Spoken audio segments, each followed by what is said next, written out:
ಇನ್ನು ಸುರ್ಜೇವಾಲಾ ಮತ್ತು ಬಿಆರ್ ಪಾಟೀಲ್ ಚರ್ಚೆಯ ಇನ್ಸೈಡ್ ಮಾಹಿತಿ. ಈಗಾಗಲೇ ಬಿಆರ್ ಪಾಟೀಲ್ ಏನು ಹೇಳಬೇಕು ಅದನ್ನ ಹೇಳಿದ್ದೀನಿ, ಅವರು ಕೂಡ ನೋಟ್ ಮಾಡ್ಕೊಂಡಿದ್ದಾರೆ ಅಂತ ಹೇಳಿದ್ರು.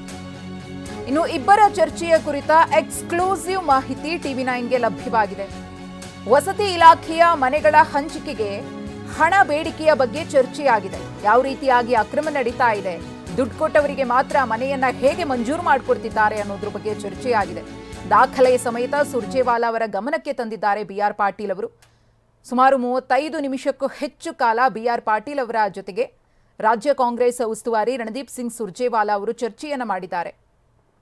ಕೆಪಿಸಿಸಿ ಕಚೇರಿಯಲ್ಲಿ ಆದಂತಹ ಚರ್ಚೆ ಇದು. ಬಿಆರ್ ಪಾಟೀಲ್ ಅವರು ಇತ್ತೀಚೆಗೆ ವಸತಿ ಇಲಾಖೆಯಲ್ಲಿ ಹೇಗೆ ಅಕ್ರಮ ನಡೀತಾ ಇದೆ, ದುಡ್ಡು ಕೊಟ್ಟವರಿಗೆ ಮನೆಗಳನ್ನು ಮಂಜೂರು ಮಾಡಿಕೊಡ್ತಾ ಇದ್ದಾರೆ, ಅಲ್ಲಿನ ಕ್ಷೇತ್ರದ ಶಾಸಕರಿಗೆ ಬೆಲೆ ಇಲ್ಲ, ಗ್ರಾಮ ಪಂಚಾಯಿತಿಯವರು ಯಾರೋ ಹೇಳಿದ್ರೆ ಅವರಿಗೆ ಮನ್ನಣೆ ಸಿಗುತ್ತೆ ಅಂತ ಹೇಳಿ ಅಸಮಾಧಾನವನ್ನು ವ್ಯಕ್ತಪಡಿಸಿದ್ರು.